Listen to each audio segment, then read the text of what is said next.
We have been really excited here at this show for the Republicans to present their alternative to President Obama's budget. We even started a countdown clock, remember? Which, frankly, is less exciting to look at once the thing you're counting down to has taken place. Just sort of zeros. Anyway, last week, the Republicans released a teaser for their budget that contained precisely one significant budget number, a whopper of a tax cut for wealthy people. President Bush's giant tax cut for the rich was about 4 points. The Republicans now are talking about dropping taxes for the rich, another 10 points on top of that. Yes! That was the only real policy number in the Republicans' teaser glossy brochure that they released last week. But now we've got the whole deal. This is our budget, with real policies and real numbers. Real numbers! This could only be better if they also brought along giant graphs. Oh, please, oh, please. Yes! Tax cuts for the wealthy. Very innovative. Repealing the economic stimulus package. Who needs stimulus anyway? Increasing offshore oil drilling. Drill, baby, drill! No, really, drill, baby, drill!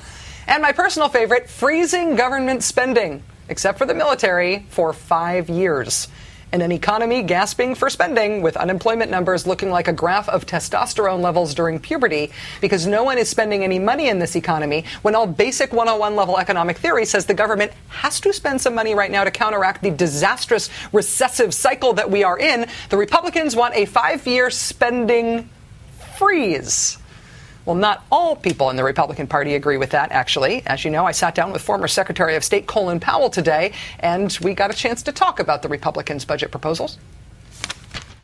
The Republican Party right now is sort of trying to find its legs politically, I think, while they're in the minority. And the one issue they seem to be coalescing around is the idea that there ought to be a spending freeze, that the government ought to get smaller and ought to try to do less. I wonder if that makes you feel like less of a Republican? How do you feel about the Republican Party now? I have never seen a spending freeze work. I have heard it trotted out many. What are you going to freeze? Social Security benefits? What are you going to freeze? The growth of Medicare payments? Veterans? No increase in disability amounts for veterans? Are you going to freeze the Defense Department? You can't freeze a government as large as ours with a budget of $1.5 trillion. And so if somebody actually froze everything, then it would freeze our development assistance. I'm proud to say that in the Republican administration I worked in, President Bush's first term, we doubled the amount of development assistance. We quadrupled the amount going to our African brothers and sisters, and we created a program to fight HIV, AIDS, and other infectious diseases that went up to $15 billion.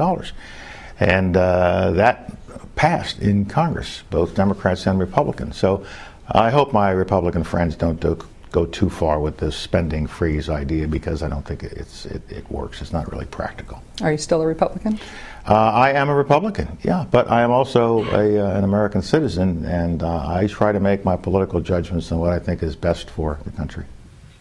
And in other words, what's best for the country bears no relation to what the Republicans have just proposed for their budget. So says the most popular Republican in the country, who is not Laura Bush. Joining us now is Democratic Congressman Pete DeFazio of Oregon. Congressman DeFazio, thank you for coming in. It's nice to see you. Thank you. Good to see you in person. So the Republicans have proposed an alternative to the Obama budget, which is a blessing to those of us whose job it is to figure out where they're coming from. Do you feel like you have a better sense of what their agenda is now? Yes. Well, no, it's not much different than it's been. Tax cuts solve all problems. I mean, we're pretty soon going to fill in potholes with tax cuts, collapsing bridges, health care. Everything comes from tax cuts. I mean, this budget says if you want to have a new government program or increase spending, you have to cut other government programs, zero-sum game. So government can't grow despite population grows or needs grow or we're in a big economic hole. Except you can decrease revenues. So you can have tax cuts, but you don't have to pay for the tax cuts. You only have to pay for services to people. I guess the theory being that somehow tax cuts will educate our kids, tax cuts will take care of our failing infrastructure. I mean, they've got more uses for tax cuts than the book 1001 Uses of Duct Tape. I mean, you know, they ought to have the 1001 uses of tax cuts. Well, because it is, I mean, there's this 5-year spending freeze, but because it is all tax cuts, even with this, they're proposing a $1.7 trillion deficit. Yeah, that's the interesting thing. I mean, since they're so big, you know, born again of fiscal conservatives after, you know, spending just, you know, I mean, increasing spending dramatically and cutting revenues all through the Bush years, having a war off the books, and tax cuts, borrowing money for tax cuts, all that. Now suddenly they're born again as fiscal conservatives. And what does it mean to be a fiscal conservative? Well, while the government's running deficits and we're concerned about it, we will cut revenues. They have this weird theory of like dynamic scoring. I mean, I guess under their theory, if we ultimately resume, got taxes down to nothing, then the government wouldn't have a deficit anymore. That we wouldn't have that pesky government to worry about at all. Well, ultimately. Yeah, right. There is that. John McCain suggested a one-year spending freeze during the campaign. Senator Sessions suggested a 2-year freeze. Senator Grassley said maybe a 3-year freeze. How do you think they end up on five-year spending freeze? And what do you think the impact of that would be on the economy? Well, there was 1, 2, and 3 proposed. They skipped 4 because they're not great at math, and they went to 5. I mean, it's like we do 5-year budgets, so 5-year freeze sounded good to them. I mean, hey, by then they expect Sarah Palin to be president, and all things will be good. Magic, tax cuts, no potholes. Isn't it true, though, that the idea of freezing spending, not doing any sort of stimulus, sort of hamstringing government, wasn't there sort of a pilot project for that during the Great Depression? Yeah, well, we had first, Hoover before and deepening the fall into the Depression. And then actually a couple of times Roosevelt stopped spending and the economy sank back down again. So it's pretty well, but they've got a whole new reconstructive theory about Roosevelt, too, that the spending wasn't what got us out of the Depression. It was the parts, they just have these weird ideas. I don't know. I studied economics and I went to a really different school than they did. So. Well, we've talked about a number of different budget issues, domestic priority issues before, and I wonder if, given that this is what the Republicans are proposing, and they have actually put a proposal on the table now, so we get to debate it, and I do think that's a blessing to really know where they're coming from. Have to ask if you are frustrated by the rise of the blue dogs within your own party. Blue dog caucus within the House, and also a new blue dog-like caucus in the Senate, essentially arguing for reducing the deficit, reducing federal spending, even within the Democratic Party. Is that a frustration to you? Well, no, President Obama said he wants, his long-term goal is to get control of the deficit, return us to fiscal responsibility. But short-term, he's saying we can't cut spending in the short term. And I think the blue dogs are, they're a little torn here.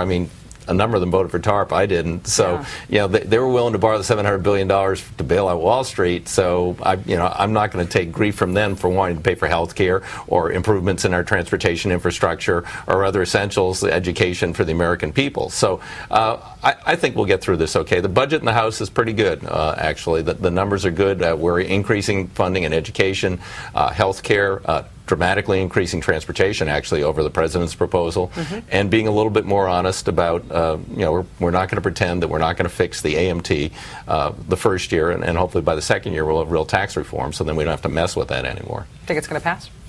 It's going to pass by a decent margin. Congressman Pete DeFazio of Oregon, it's really nice to see you in person. You. Thanks Great. for coming in. Thanks. So President